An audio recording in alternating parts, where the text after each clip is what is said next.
Good morning, traders. Welcome to today's market review. This is Fred Razak at CMTrading. Today is March 15, 2022, and today is Tuesday morning. So looking at the highlights of the day, we're watching oil dipping below $100 for the first time since last week after spiking to $130. Now, there's no major economic events scheduled for today. But as we look at the various markets, starting out with the Forex symbols, the British pound not bouncing and on its lows. We're going to take a look at that. In terms of the indices, the Dow Jones selling pre-market while the NASDAQ on its lows.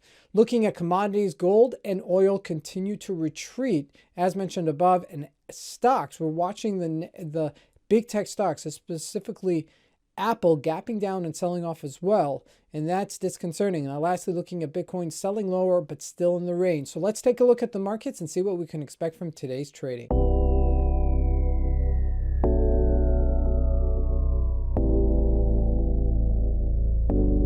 So here we are looking at the GBP USD on its low of 130.34, not bouncing here and really just hugging this lower support level. Now looking at a daily and a weekly, first looking at a weekly, it gives you a little bit of perspective. This is some support-ish area. 130 is definitely a support-ish area. If you're looking at monthly also, you could see that as well, because there's been congestion here.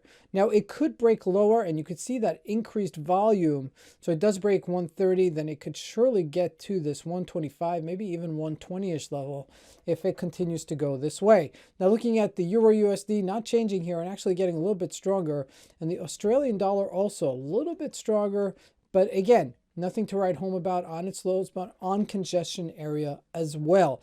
Now looking at commodities, first looking at gold, you see that massive retreat to 1928. Remember, 1928 was our previous high, okay? And that was a resistance-ish level before, and now we're using it as a support level, and we're jumping right off of it right now. So keep that in mind. But if we do break this 1920-ish level, we could be back in the 1800s. So just be aware of that. Now looking at crude oil, also dipping below. We're hitting that 30-day moving average. Let's see if it holds it or it does sell off. That'll be kind of interesting to see. And then we could be back in the 90-ish level. Now, the real support-ish level is 84.75. So just keep that in mind, okay, as this continues to trade.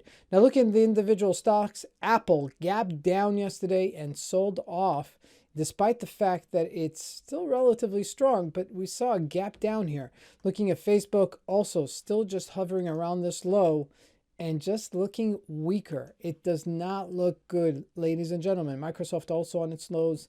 Amazon also on its lows here, just below, filling in that gap. This would really be this place for this to bounce, and if it doesn't, it's going to go further down. Looking at Tesla, also dipping below $800. That's in a major area for Tesla as well. Now, lastly, looking at Bitcoin.